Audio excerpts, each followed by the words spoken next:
Hi guys, it's now time that we get into the sewing process. You're going to need the patterns that we drafted in the previous videos. There will be a download for you to download a PDF. There'll also be a link that you can click on to see how I drafted these if you want to draft them yourselves. Please make sure that you have a pair of fabric scissors, or if you're more comfortable using a rotary knife, please make sure that you have something, a tracing mat, a mat, so that when you do use your blade, you don't cut anything on the underneath. When it comes to fabric, you don't need a lot of fabric to complete this project. I know that during lockdown, it's not possible for you to go out and buy fabric. So please have a look around. It's also a great project for you to utilize some of the scraps. I went hunting and actually found these cotton pieces in a suitcase of my great-grandmother's. So that's really exciting that we get to use these fabrics finally. What fabric that we're going to be using is any type of cotton. The reason that we're going with a cotton is that it is a very tight weave. You especially want a woven fabric that is quite tight so that nothing can really go through the masks.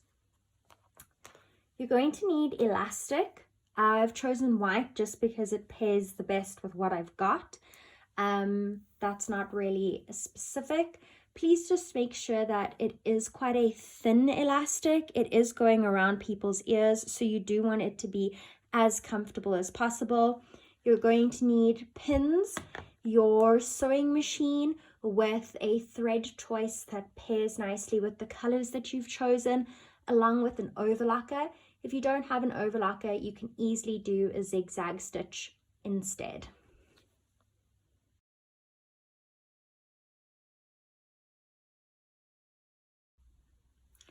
Starting with our fabric mask with pleats, we're going to first cut our pattern piece from our chosen fabric. The first thing I suggest doing is placing a pin at the top of the fabric in order to remember where the nose piece is and where the mouth piece is. You'll see that when I lift my fabric to the camera, you can see all the little nips from the fabric. Those are the notches that we made onto our pattern to allow us to align our pleats easily. We're going to start by turning our fabric right side down and then going to our notches at our hem to press upwards to our first notch. From there, we're then going to press one more time to our second notch at our hem in order to create a fold-on-fold hemline. This will neatly finish off the bottom of our mask along with the top of our mask.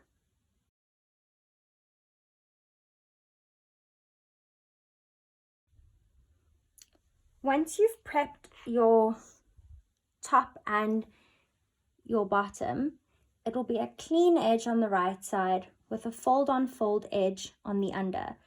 You're then going to simply do an edge stitch along each side for your hems.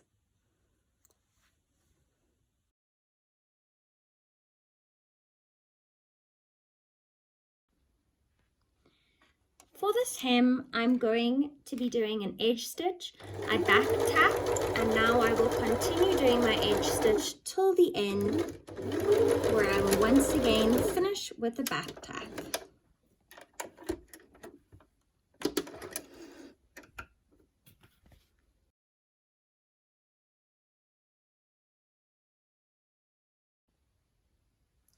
Now that we have our hems beautifully finished off with a fold on fold, we're going to start prepping for our pleating. What this requires is for us to have our pattern nearby in order to make sure that we can see where our pleats go along with our pins. Our first step is to find our first notch and pair it with its adjacent notch. what we're currently doing is taking our fold line and pairing it with our matching notch point.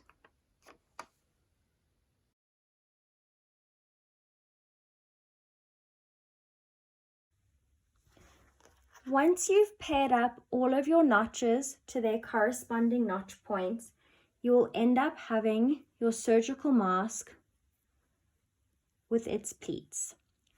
The next step is to press this beautifully, and then you're going to do a stay stitch along each side to hold those pleats in place before we finish this off with our elastic.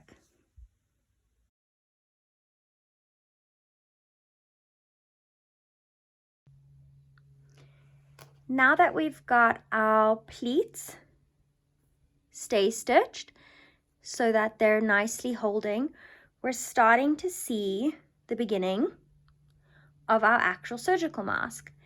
Keep in mind that this is still our top where our pleats fold downwards. This will be the part over our nose. The next step is to go ahead and overlock our sides or zigzag, depending on if you have the overlocker or not.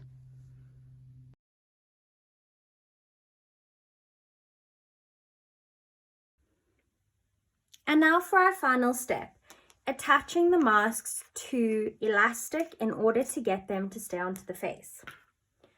I've got 3 different masks that I'm going to use different means of attaching. For the mask over here, what I'm going to do is use ribbon. You can use bias tape, you can really use anything that allows you to not have to finish it off. The reason for this is you may not be able to measure the elastic on the person essentially you're making the mask for. What you're then going to do is take each piece of ribbon, pin it onto the right side of the fabric in the 4 corners,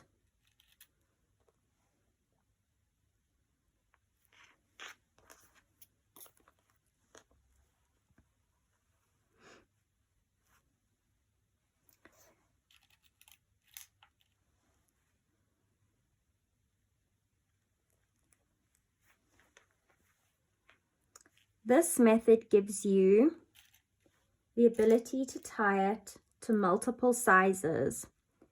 You can also use this method on your surgical mask. I'm just using it here to show you all the different method. What I will then do is stay stitch these ribbons on. Once they're stitched on, I'm going to fold this back. The ribbon will then be the correct way, and do an edge stitch to give it further support and hold it in place. For option number 2, which is my green mask, I'm going to be using elastic pieces. I have measured these by simply doing a fit test of pinning them on and then measuring it along my face. Each of mine come to a measurement of 14 centimeters. To attach this, I'm going to attach this to the corner, making sure this isn't tangled or twisted. I'm going to then place it and pin it to this corner. I will then go and back tack it in place, once again pushing this to the right side and edge stitching to give further support. I will repeat this on both sides. The last one that I want to show you that I'm using with our surgical mask is also elastic, but a way in which to attach it so that it doesn't sit on the ears, which may cause discomfort for some people. What you're going to do is attach your elastic to the top and bottom of the mask. Make sure that there is no twists or folds in your elastic as you go to pin it to the other side. This will be the top elastic that will go around the head.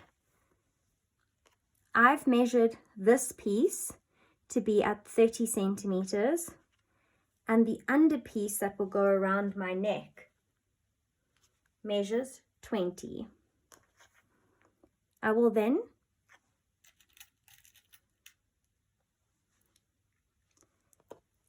pin the elastic to the bottom.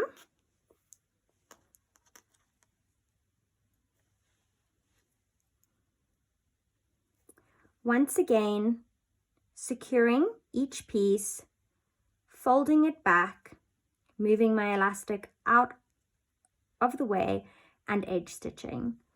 I will show you what they look like after.